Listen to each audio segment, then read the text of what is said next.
like identifying one, what I actually was, I think was a big realization for me, broski. I think if I wasn't able to see, okay, this is who I am, and these are the things I'm not good at, like being a gang member or being on the streets or acting tough, like I'm not good at those things. I know that deep inside of me. So it's like, I'm not really gonna play on it to then find myself in a situation that I'm now stuck in. Yeah. That's a credit to you though, bro.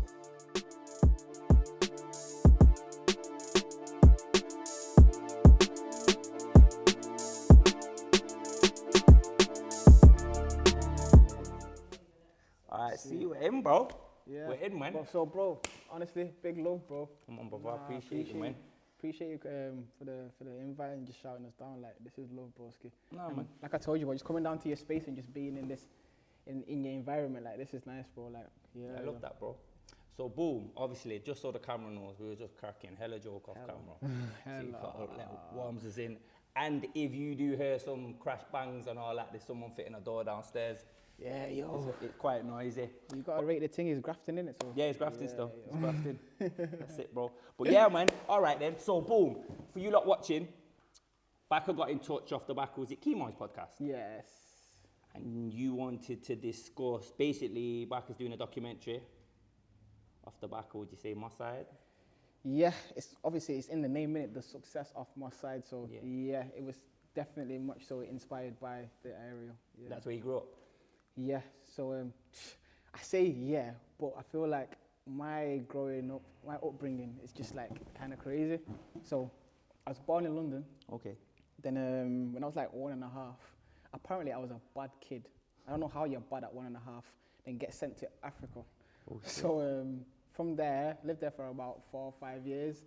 And then by the time I'd moved back, we'd already moved to Manchester from then. Okay. So yeah, just been in Manchester since the age of 6, really, yeah. And that was in the hood, my Yeah, side, in my the side, hood, guys. my Apologies. side. Yeah. No, This is what we say around there. You don't innit? have to apologize.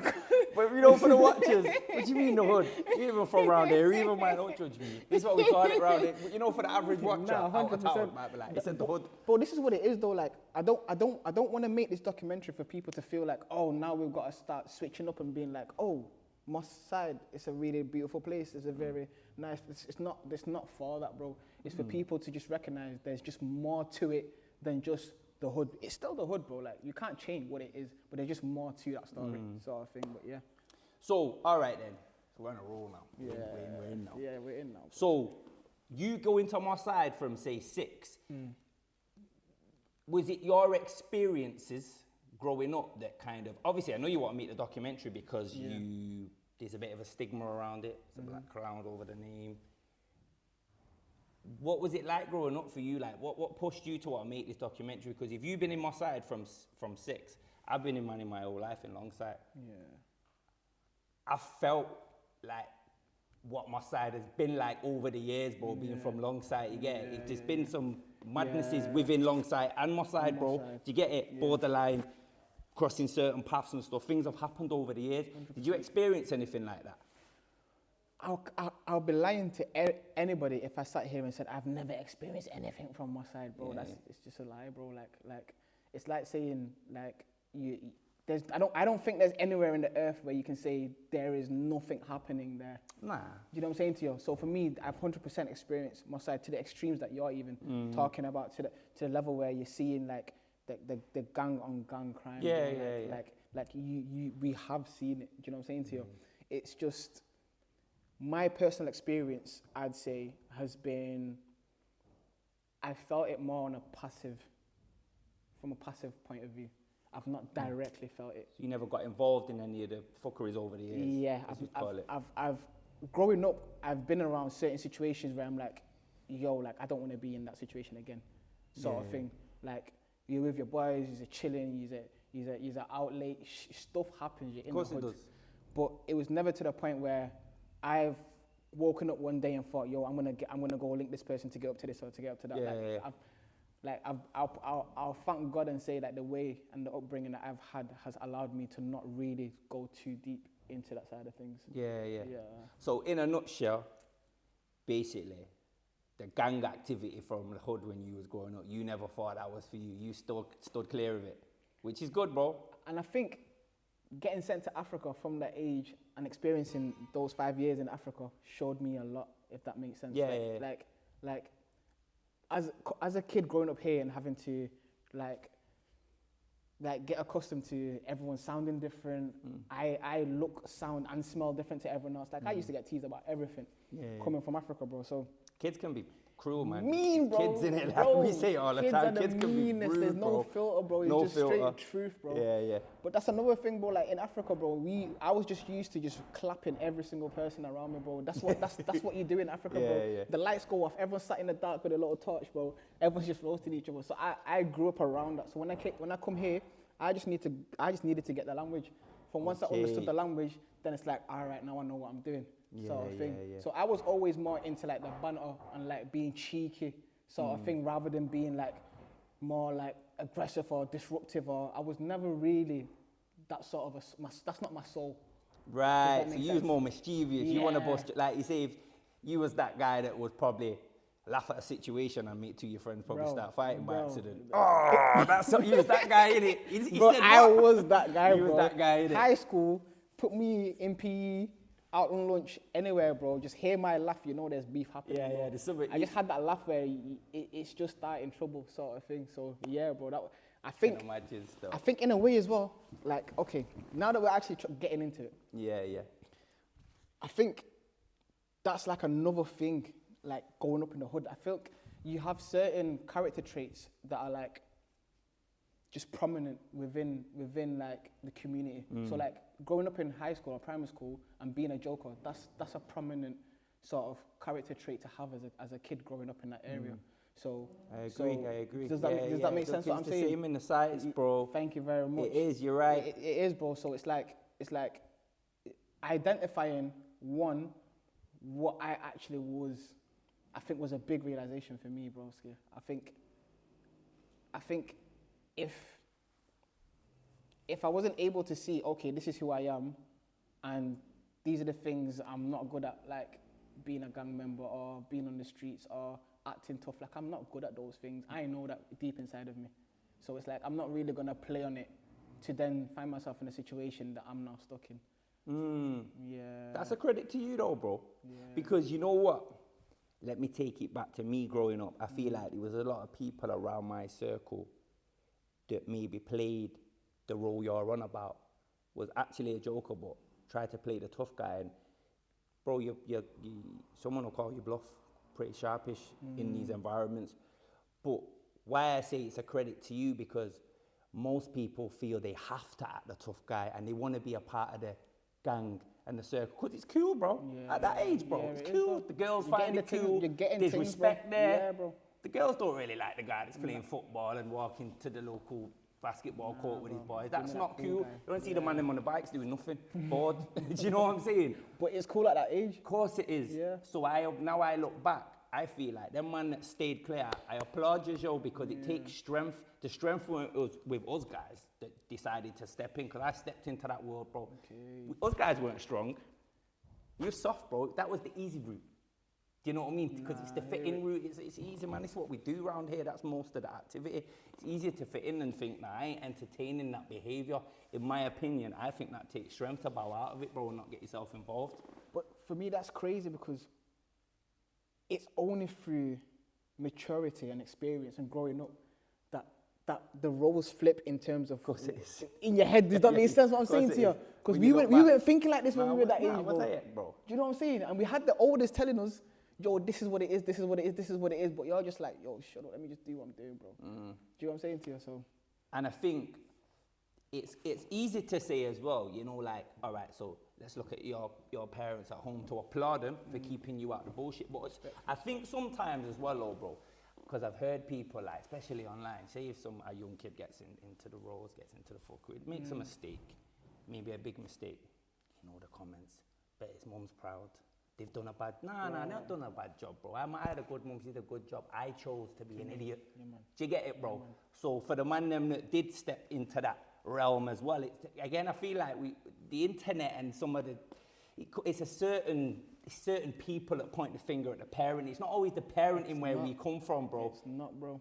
It's not, Can bro. whoop your son as much as you want. If he wants to play at the fool outside, he's gonna do hop the it, back bro. fence and get back into it. Do you know what I'm saying? And kids, yeah, like especially growing up, you spend probably more time outside your gaff than you do inside your gaff. Of course you do. So think about the levels of influence you're going to receive, bro. Like what your parents tell you and how they are and the rules that they set, they only last over your head for a certain period, and you know that as a kid.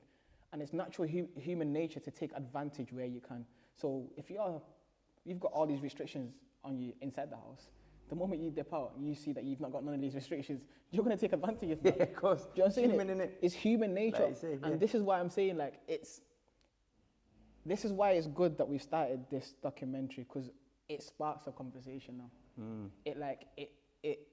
It directs the talking to, like, okay, we need to figure out where the source of this type of behavior that we're trying to get out of the community, like, where is it coming from? Like, can we actually take a deeper look into it? Because it's been happening that long now.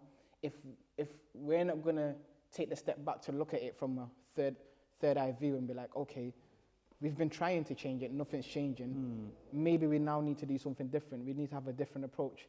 Times are changing, the economy is changing, the society is changing. Do you know what I'm saying? The whole world's moving forward.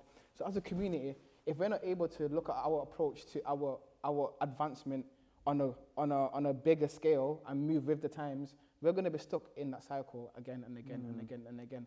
And that's why I just want to use this documentary and the platform of having gone down the route of uni and seeing a different world and bringing it back to the hood. You know what I'm saying to you, bro? Like, because before I had uni, like, I just thought uni wasn't a thing for me.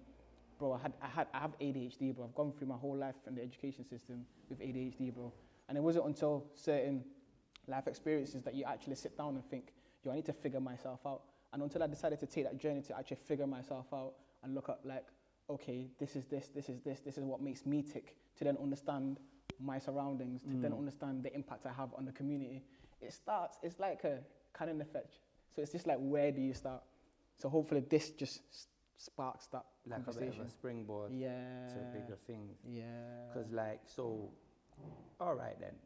So with this documentary, like, we know what you hope to achieve, but like, where are you up to with it, and like, what's the approach? Is it a typical documentary where you just go around, you sit down with maybe past residents, people that have been through a certain upbringing, you have to sit down with a key boy. Like, is there a certain, what do we expect with this documentary? What's your approach? Because you watch a lot of documentaries, it's quite straightforward, and it's people talking over a load of clips and pictures. Yeah. Entertaining. 100%. But you just watch it and switch off. Like, is there a kind of, have you got an approach where you try to grip the audience and pull them in here? And does it speak to the youth? I think me, if I was to give my honest, and I'm the most critical person of my own work, and Good, so you should my be, team bro. and my crew. So you should be. So for me, in my own personal opinion, it's like back to the thing of stripping it back. This is the first ever thing I've ever produced. Okay. Ever. So this is the first documentary I ever produced, like, and run the whole show myself. So there was a lot of learning for me to do. And bear in mind, it's been close to a year now since I started this project to the point where we're at now, and it's still not been shown, it's not been screened, it's not gone out there yet. Still in the process? Yeah, of, still in the process. Like, yeah, okay. so we're still at it. So it's coming up to a year now. So in that year, if imagine, if you spend every single moment of every single day working on this one thing for close to a year, like, can you imagine how much better you're gonna be at that thing? Towards the end. When you look back at the when beginning. you look back at does that make sense? Okay, I see where you're going with this. So for me, this whole process, I've been getting this thing of when's it coming out, and I'm feeling the community's energy, I'm feeling that love, I'm feeling everybody's like excited for it, but I'm just like, just wait. And this is a battle I'm fighting within myself. Like, I'm like, bro, like, I've wanted to watch it a couple of times in this whole process, but something just happens where I put my head down, I pray to God, I tell him, yo, just show me the way, and he'll just show me something that's like, okay, just wait. And now we've got to a point, bro, where we're about a month away from everything being like locked and sealed fresh package, like ready to deliver Yeah, to ready people to watch. Okay. The reason I say it's been a process is because I'll give you like a little story, like at the beginning. So throughout the documentary, like I'll be narrating in it. So you've asked me like, what's a bit different about it? What's this? What's that? The reason I feel like this documentary has even touched people the way it has in the first place is because the point I've made about it from the beginning, which is like, it's one thing, like someone like the BBC or ITV or somebody big, Netflix, whatever, coming and thinking, okay, now we look at the trends and we see that this is up and coming, this is going to be a nice hot topic. It involves things like marginalization, black, this, that, all the keywords for them. Can we just get this production company to just go in there and sort of put us something together so we're showing that we're doing this? That's completely different to somebody that's from there, that's got now the technical skills and the network to bring a project together and speak and tell a story from his area. Like this is real. Yeah, like, very different, bro. It's real, bro. Like I'm going in there talking to these people that I've grown up around. Like they've seen me from a youth to the age I am now, bro. And I've had a personal connection with every single person on that screen in a different way. So even for the viewer, it's like the connection that you've already got to the images and the sound, like it's already different, bro. Yeah, it will show. There will be a little bit more chemistry there. Yeah. The experiences you have had together. Yeah. It will show. I get what you're saying. 100%. So, was there a point in your life, say, growing up in Moss, was there a certain event that happened, or is it a mixture of things that made you think, I need to make a documentary and we need to try to tackle this? Like, was there a point that got you to that? Like, you know what, most people have a point where they think, I'm going to change my life, or I need to do this documentary now, or like, was there anything that sort of pushed you towards it? So for me, there's been like 2 mad moments in my life that have like really impacted me mentally. Okay. And I'm like, bro, you need to make a drastic change within yourself moving forward because of these things. One is my divorce, which I don't want to go too deep into because it's just personal. It's got somebody else involved in it. And out of respect for all parties, but the other thing was the death of my cousin, Sharif. So I think losing a family member who, like, you literally used to go to their house almost every day and just chill. You have nothing but fun memories of just seeing this person smile. Like, they were such a massive character within the community. Like, you just don't believe that they're gone. And for me, like, that was one death that I just couldn't believe that this has actually happened. Like, I found it very, like, I didn't cry, I didn't mourn over it, I was just taken back. I was like, ras. And then just seeing every single person in my family just come around to his mum's house, like, for 40 days, yeah, because in Islam, you have to, so you sort of do this thing where you, like, pay condolences and prayers to the family and the person who's been lost for 40 days. So for 40 days, like, everyone was just at my auntie's house every single day. And just seeing everybody together in those 40 days, and I'm just like, why is it now is when we're doing all of this? Like it just didn't make sense to me. I'm like, why is this the only time? I've never felt this much love from everyone. I've never in my life, like, God can see me now, I've never ever felt that much love from any of those family members, bro. And I'm thinking, why is it only now through something like this we can show this? And that touched me, bro. That touched. And I don't know if it's like, if you've ever like lost somebody and witnessed that, being in the environment you have been around as well. But I've lost people close to me, bro. It's not been like, I've had a moment like that where I've lost family members, but it's not hit me as hard as, say, a close friend. I lost a close friend in it. okay. Weren't my cousin, but he was like this, bro. I know the Sharif Sherry in it. Yeah. I know the situation behind that. Although we don't know who did that. similar circumstances with my friend. My friend was called Giuseppe, bro. Giuseppe Gregory. Same circumstances. Way. Do you know what I mean? No Same way. scenario, different way, times, but it's all linked to the same. Hence the reason you're doing the documentary. So I remember how I felt. I'll tell you where I was, bro. I know this is about you, but just to let you know what I understand. I was in jail, bro. I'd just been locked up for a firearm. And I was on a wing. I went to Forest Bank Prison.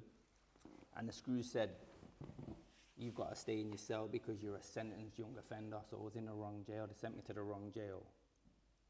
Because it's a remand prison for young offenders, but because I was on license for a previous offence, I'm classed as sentenced, so they put me in myself non-stop. I was in there for like over a week, and then I was getting shipped out, went to the phone, Mum, I'm getting moved, and she went, Giuseppe's dead.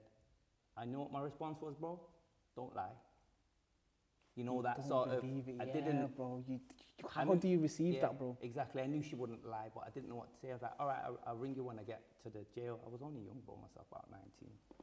And then I'm walking, and then it just sort of settled in it, and then just got the tears down my face. And me and him was like this, bro, innit? He was like that with a few other people off the estate, though, bro. It was very loved.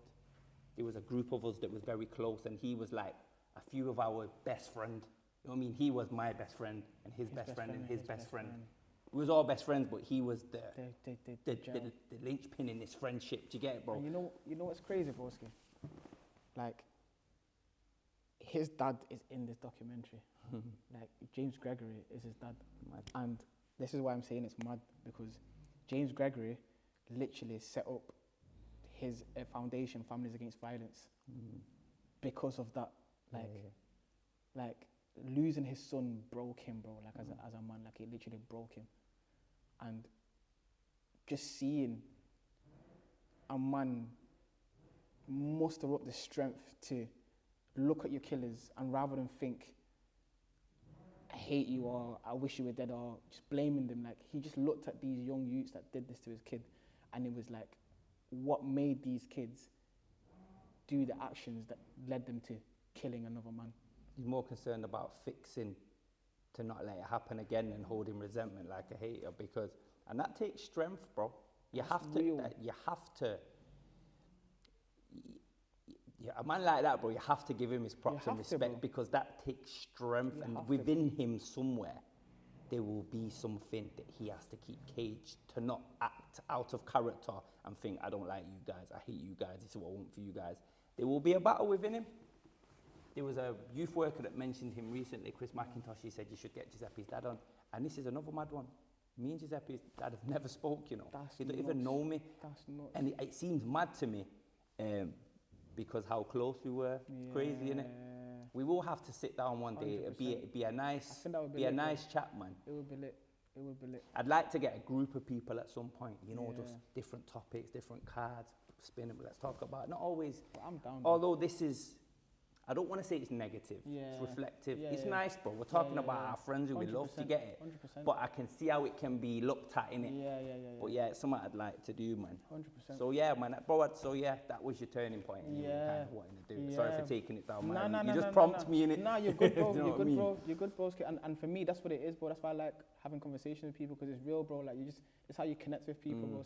Like I'm not just gonna sit here and just expect you to just sit here and just listen to me, bro. Like we're having a convo, bro. And that's real, bro. Do you know what I'm saying to you? So this is what I'm saying. The fact that we can sit here, you've not even seen this documentary. All I've done is describe it to you in a very light way. Yeah. And you've already been able to connect to it on such a level. So that's what I'm saying.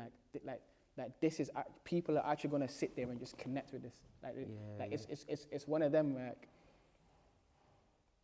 like there's two layers to it. There's the sort of like interview-ish layer, which is just. It's something that it's like having a cake and you need flour. Do you know what I'm saying to you? One won't work you just need it. You just need it in there. But then there's another layer where there's actually a narrative. Do you know what I'm saying to you? That there's I don't want to say too much. Yeah, we'll wait for it, bro. We'll wait for it. Yeah. You've got me like I'm actually looking forward to seeing it now, because it's something I've been wanting to get into. I've been wanting to do. Me and the missus have taught. Like, you know, when watching documentaries, I'm like, there's not really much to this, is it? You know, when I'm looking, I know there's a lot to it when it comes to getting your, let's say, your evidence. You know what I mean? 100%. You're getting your researching, your speakers, facts, your facts, because you want it to be factual. 100%. Do you get it? 100%. Truthful. But then in terms of editing it, it's quite a very simple format too. Yeah. If you understand the editing 100%. software, because like this is quite straightforward. And obviously you're doing this now. Yeah. You and the missus, like you said, so you have been getting into that sort of editing side of things now as well. So you're seeing a bit more and understanding a bit more. Exactly, bro. Bro, I can't lie to you, yeah? That's literally how I got into even thinking I'm capable of doing this stuff, bro. Like, bro, I used to sit in front of the cinema and think, yo, I used to watch Spider-Man. I used to be like, I want to be like Tom Holland. Oh, is that, yeah? I had a crush on Zendaya, innit? You know what I'm saying to you? So I was like, yo, I want to be like that guy, bro. So I'm sat there thinking, okay, I'm going to be an actor, No, I never sat there and thought I could be making this that's on the screen, like, and people are going to come watch something that I've made. That never was a thought in my head. It's just not something that you'd think you're capable of doing. Like, I just didn't think like it just seemed like the most alien thing to me. And then go uni, then it's like, I'm going uni for YouTube at the beginning. I'm thinking, yo, this uni thing will allow me to just have the equipment and the space and the environment network to just do my YouTube thing. Is that what you're studying in uni, like videography, filmmaking? Yeah, I'm in a filmmaking course. Okay. Yeah, so then obviously going into that, but then the more I'm in it, the more I'm learning, the more I'm talking to lecturers and that, I'm thinking, bro, there's a whole other side to this world. You can make big money, like there's cake out there and there is space at the table, bro. It's just how you navigate to get into that table, bro, and it's like, yeah, bro, I've met a lot of lit people along the way, and even taking inspo from like some of the people that are seen on your show previously. Yeah. And just the way they like sort of like speak to their audience and the way they sort of just uphold themselves in the community. Like I've taken like loads of little bits from different people. So you can learn from others, isn't it? That's what it is. It's just watching what works. Just that's it. Again, I believe you can learn off other people's mistakes as well. You know, if someone else made a mistake, I let that guy make that. You know what I'm saying? Like, I'm going to learn from your mistakes there, and just watching, observing, paying attention. As you know, guys, 28 minutes. The studio. Do you remember where he was up to? Yeah, bro. I was saying to you, like, you were telling me about like just getting to know people and networking and stuff like that, bro. And for me, it's like, obviously, my next step is like, just what's always next. So now that I've made this documentary, or we're making it, and I can see like everything that I want to do with it and where we want it to go and how big we want to make it. The next thing is like, what are we then? Like after that, like what are we? So it's like about building a home. So I want us to be an actual production company. Ah, nice, okay. It's like a studios, so just seeing you in your space. That's why when I came in, I was like, bro, this is nice. Like this is inspirational, bro. Like this is it, bro. Like you're doing it live, bro. So I was just gonna say like how like where did this even start? Like for me, right, okay. It's flipping on me now. I like Come on, bro. This came from, bro,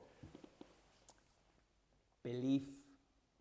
Wow. Belief, bro, and wow. you have to be brave in it. My thing is, if you're gonna do something, believe, do it properly. Be all in. If you're not all in, why are you doing it? Do you get it? So my thing was, my old studio was just over the road, very small space, bro. Had an idea for a studio for a bit, and my mum prompted me. I went round one day. She's like, "What is opening a studio?" Wow. I'm like, "Do you see?" She called me a shitbag. My mum, shitbag. So she said to me, like that shitbag, that hood stuff, that hood shit, the shit we're talking about, that banter you get on the block, shitbag. Go on, then do it then. Yeah, I rate that though. And I'm like, she went, look for one now. I rate it. What do you mean? She said, go on Gumtree, find a space, bro. The first, I typed in industrial space on Gumtree, seen a space on Devon Street, messaged the guy, went round, give him £350 was the rent, £350 deposit. Way, bro. Done it. And I looked about and thought, mate, where do I start? Bro, I had two little rocket speakers, you know, them little yellow ones, a MacBook, and a fucking scarlet red interface. That was all I had to my name, bro. And I was like, I don't even know where I'm gonna start with this. And this is where the idea, when I was telling you before off camera, bro, with the pillar. I looked at the ceiling, it was messy. I thought, I'll just paint it black, paint the pipes yellow, that looks smart. I just themed it off the rocket speakers, bro. And then it just fell together. I thought, there's an old nightclub in Manchester called the Hacienda nightclub. In there, the theme was black and yellow. So, because that was iconic in Manchester and it was music, I thought, I seen it was called LAB51. LAB51. We call studios labs. Yeah. That was called it was in a factory. So you just done Yeah, I just makes intertwined sense, it, and bro, I just started doing my thing, going all in. I was there till late at night, just painting and decorating and getting it Okay, ready. so how was that? How was that when you first started? Yeah, and you said it was scary. You said you got to be brave, so that means you were scared at I some was point. scared, bro, because you're going into the unknown. We fear failure. We fear failure. Why? Sometimes because we're putting funds and money into stuff. Money comes, money goes. I'm not saying go out there and blow money, but I feel like it's all right to maybe spend excessively on something that if you're really trying. Don't go and spend excessively on tracksuits and trainers, bro. Apart from this, Apart for the from love, this, plug your you guy. gotta spend the But money, like, man. I felt like, yo, I'm gonna go all in. I'm gonna spend, and we're gonna get this done. I Yeah. broke my bank for it, bro. But Yeah. yeah, bro. Just to set up in it. Yeah, like, just bro, to get there, and just I'm on in there. Facebook, and I'm looking for freebies and that, and I'm not shy, bro. I'm looking at what people are giving away. Do you know what I'm saying? Mashallah, really, We bro. need to get it done, bro. And then I got to a point where it was doing all right, and then I wanted to expand, bro, and I found this place. A funny story about this place, bro. I seen this place somewhere else. You believe in manifesting, seeing, believing, achieving. Went in another mill, yeah? It's quite small, bro, but high. Had some big roller shutters, and I showed it my boy, and I'm like, yo, do you know what? This is the one. It was over there in Strange Ways. And I'm like, what we can do here, I know it's small, but we'll build a mezzanine floor. That's a mezzanine floor. Wow. And what we'll do, we'll put the recording studio up there, top. and we'll put a curve facing it, Nah, bro. so stop that it. when we're recording, we can look down at people being Stop it. creative down here. Stop it. So when the woman walked me around this space, I was like, yeah, I'll take it. Don't you think sometimes God has a funny sense of humor, Yeah, bro? man. It's actually funny, bro. Like you just, like Vo said, you just thought of that. You thought, I want this. It was in your head, and then the woman just brought you The into curve was already here, bro. I told the woman, I said, when I want it, she's like, oh, you have to go through it. I said, it's minus. Cocky. She Minus went it. confident. I went, do you believe in manifesting? And she believed herself and explained to her what happened. She went, you'll pass the credit score. You'll pass it. She Nah, knew, she's bro. cold, she's She cold. knew. Do you get it? That's cold. There's loads of little things I could Yeah. tell you, bro, like what I seen in here that sealed it. Like I Yeah. used to, when I was working a lot, I used to find 5s and 1Ps, bro, in it, loads of them. 5 and a 1, 5 and a 1. People used to laugh at me. I used to pick them up. When I used to do rip out stores, and underneath counters are 5s and 1, 5s and 1s, you get it? One day I said to my boy, check this, bro. Said to my boy, yo, come upstairs. Can you tell you about 5s and 1s? Yo, I kicked the 5p. I went, there's a 1p here somewhere, you know. He's like, whatever. I'm like, there's a penny here, bro. I'm telling you, I was that confident. Bro, we kicked the floor. There was a 2p, bro. And I'm like, nah. You ruined it. Yo, actually, your fault. It's because you're here. Yeah. But then there was a 10p, and then there was a 20p. Check it. Probably adds up to 51p. Added up to 51p. I said, I told you. Lab 51. Bro. Told you. Lab 51. When I come in here, you see that little windowsill in there? Yeah. That black There one was a there. 5 and a 1p on that windowsill, bro. Fuck off, bro. This is my building, bro. I told her this is mine. But it's meant to be. It's meant to be, I bro. rate it. And I think that's another energy that I've picked up doing this documentary and going on this journey. When something's meant to be, bro, it's meant to be, bro. And you know that fear factor that you're talking about and jumping in the abyss, bro?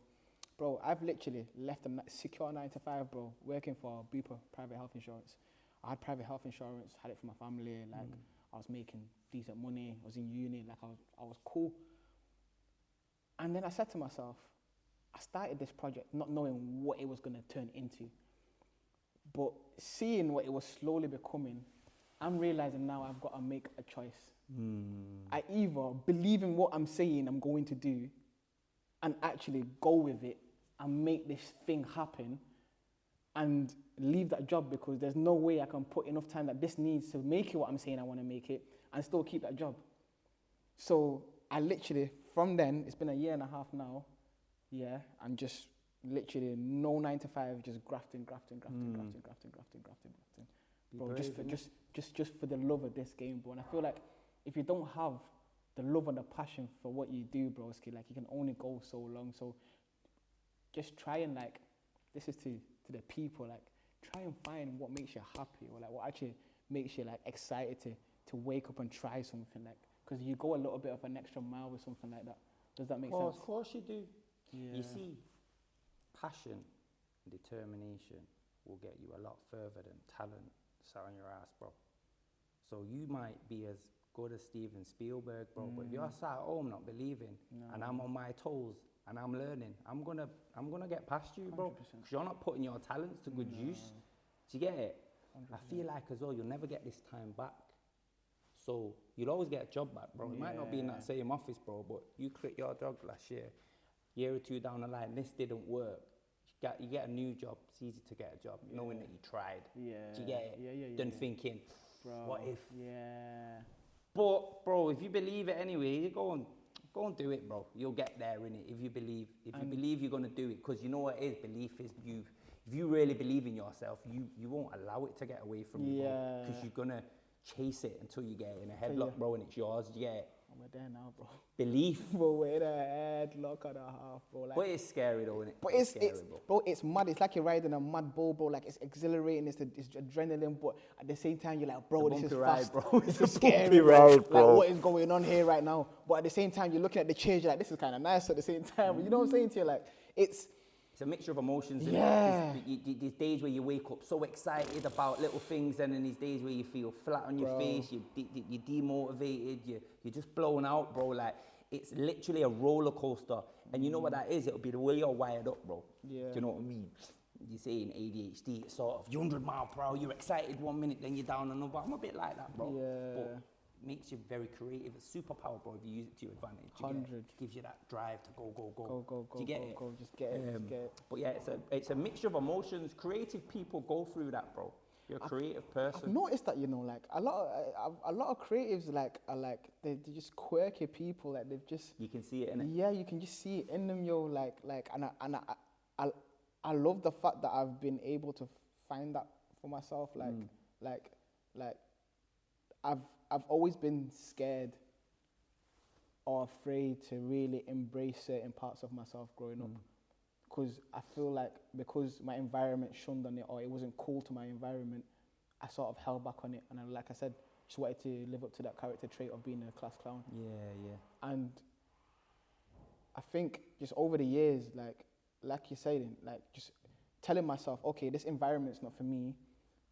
Let me just maybe hold on or stick to these people that are maybe like, okay, they're going college, they're going football. Okay, I like football. I like feeling safe in a school. Like, so let me go towards more of these things. And then I've just been able to just develop from just keeping a mindset of, okay, I want to know myself. I feel like it's something you have to want. Like, you have to want to look within, otherwise you're not going to find what's within, really. If all you're worried about is what's outside and what's around you, that's all you're going to keep looking for, and outside is endless, so you will never get to the end of that street. Yeah, that's true. You know what I'm saying? So it's like, yeah, bro, it's this creative industry is like something I don't think will stop evolving for me, if that makes sense. I don't know how you feel, like, even from like the beginning, because you said you used to be a rapper, innit? Yeah, I still am. I wouldn't call myself a rapper, but I rap because I enjoy it. Cold. I don't want to be the next superstar, bro. Cold. I enjoy rapping, I enjoy filming, I enjoy sitting down on the podcast. You see this field, this creative field, bro. I want to be involved in it. So one day I'm rapping, one day I'm sat here with you, the other day he's sat here with you, your boy, and I'm filming you, and then I'm going to edit, and it's that world, bro. Like, someone like yourself, maybe you as well, bro, off camera. Creative people, they will see art in almost everything around them. So what the average person, you walk down the road, your mind wonders, yo, that'd be a sick backdrop for a photo shoot. That. I swear to God, bro. You look at the side of that lorry, I should embroider that into my stitching on my next jacket. Do you know what I'm saying? Man, just start feeling yourself in public and that. Yeah, bro, you see things, do you know what I mean? Bro, I've been driving down the motorway and I'm like, nearly rubbernecking, nearly just going up there. Back at people like, yo, what's that old building there? You know what I mean? I see things. Inspiration I'd like to film there. That'd look good up top, filming down. Yeah. And that's the creativity. You will see things, and how you said before, you're already planning ahead for your next thing. That as well. You one thing that is quite unfortunate for us sort of people, bro, which we need to really wind our neck in with, is you're never satisfied. you're already probably thinking 3 or 4 documentaries ahead and a studio, and then after that studio, another one, and you're miles ahead of. My missus says you need to learn to pause and live in this moment. Remember to be here, present in this moment, because you're probably thinking of your documentary and what you're having for dinner tonight, because that's the way the mind wires up when you're creative like this. You get, I want to get out of here. You know what I mean? It's probably ideas sparking now, because I see it in other people, me in it, because it's this world, bro. If you know your way around the camera, then that's just the way you wired up. You know what I'm saying? And that's what I believe. I like the fact that the creative industry, especially like in Manchester and even like my side, like our culture and the different mixes of culture within my side, I think is what allows me to have the sort of creativity that I have. Like, if I wasn't around Somalis, if I wasn't around British people, if I wasn't around Jamaicans, if I wasn't around Sudanese or Arabs or Moroccans, like all of these different people from all these different races, all in one area, like, it's just, you as an individual, you have 2 choices. You either look at everyone around you and think, oh, why are they like that? Why are they like that? Why are they like that? Why are they like that? Or you think, oh, that's pretty cool what they do. That's kind of cool how they do that. Oh, I didn't think of doing that like that. And you just observe and take in people from a more positive and a light-hearted and a less... Be inspired. Yeah, be inspired, bro. Don't just be inspired, man. That's it, bro. And living in my side, it's like, with all those cultures around me, how could I not be inspired, bro? Like... Because that's the world for you, bro. As a place, you should be inspired. It's a beautiful place. It's a beautiful place, bro. It's just, unfortunately, majority of the human race, we ruin it, innit? Collectively, in one way or another. But you know, if we stood back and just preyed it for what it is and who one another is, it is a beautiful place, bro. So creative and different in all different ways. And you know, when you just, like I say, observe how different people do different things and different cultures operate in their own unique ways. And it is nice, bro. That's wwhat's nice about Manny, though, innit? You're around it all, especially this side. Everyone's sort of just, it's all intertwined and it's just, it's refreshing, innit? Hello, hi, how are you? I'm good. Oh, sorry, you go first. Like, it's nice, that's the language you hear in public in Manny, bro. Like, you go like London or somewhere else. Sorry, I always gotta say London. I've been to London, yo, I'm sorry, bro. It's but fast, London, because London's fast, like, innit? It's very fast, bro. Can you guys just slow down, look up. You know what I'm saying, bro? Everyone just head down 25 miles per hour, bro. But it's like, yeah, bro, like I like Money, the fact that I feel like it's got that nice little bit of a balance where you can just be you, bro, and not feel like too judged or like I thank God. Sorry, guys, Mike, sorry. Like, cause look now, like, you're into music and your sound and your videoing. I'm into my filmmaking and commercials and all that. He's into his clothing brands and fashion and whatnot. 3 different people from 3 different creative backgrounds. We've all just sat down and been able to just chop it up, laugh. Off camera as well. Before this even started, we was like connected immediately. That was probably a good episode on its own. It was solid. It was good chat. We were literally saying that before the thing started as well, bro. Happens every time off camera. I need to put a camera in that corner. In there, that should be the preloaded. Intro. It's always the better side, because you're not thinking. You're not thinking, you're just chatting. You should do that, you know. Serious, bro. You should do that, bro. That'd be great. I know this is probably not even the first time you said this, bro. I've not, bro. It happens a lot, bro. My missus is like, stop. This is podcast material. What you doing? Yo, man, is a talker, innit? But yo, I got a question then. Let's flip it over to you, boy. The brand, bro. How did we get the brand into this?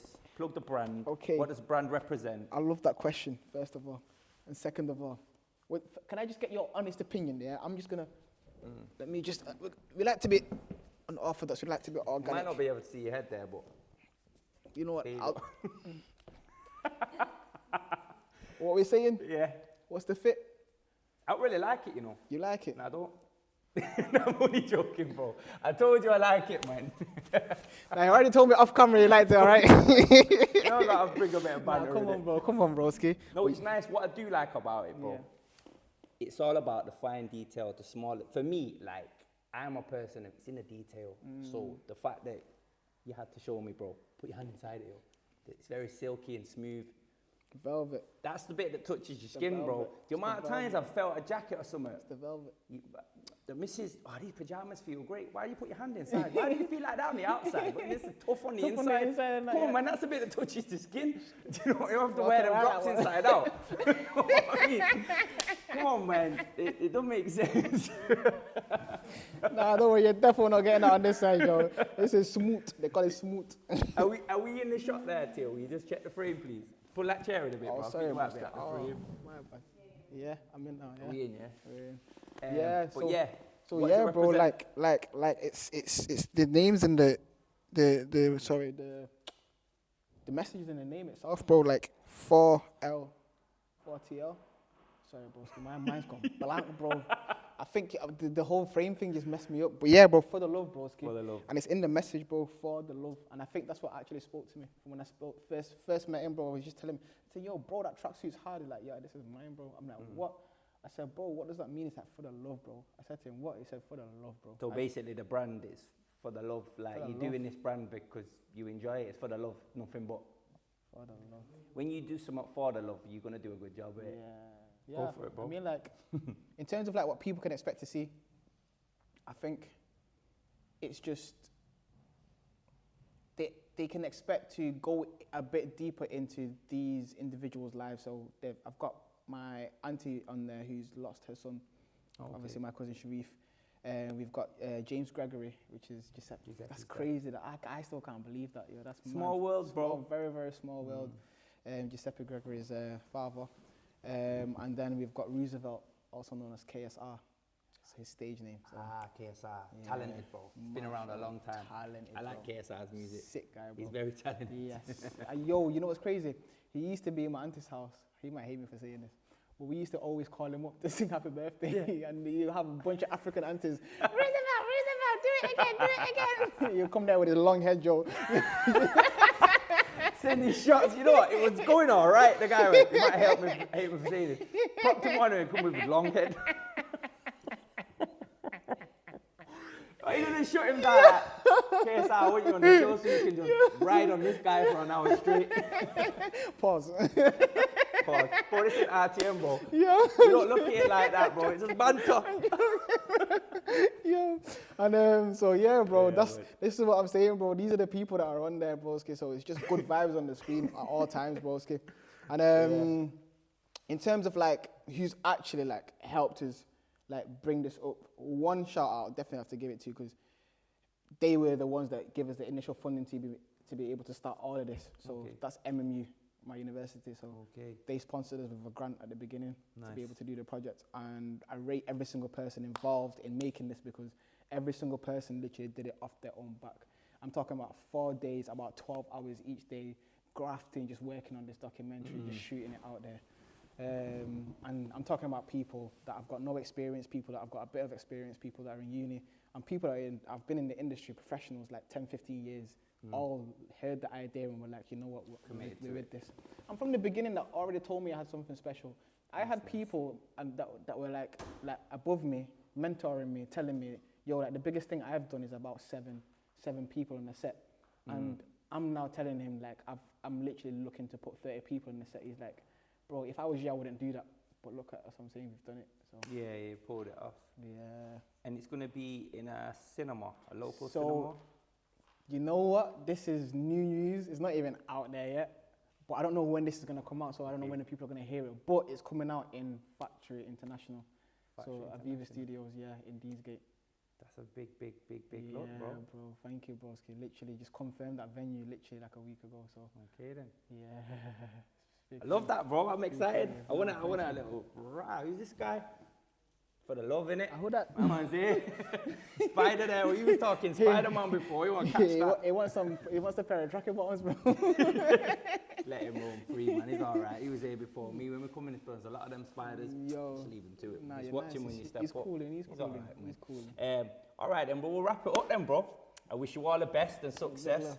And yeah, I want a ticket to that red carpet. Bro, when it happens, that was going to be my next thing to say. Yo, please bring down the LAB51 family, all these. I want to see everyone there at the premiere.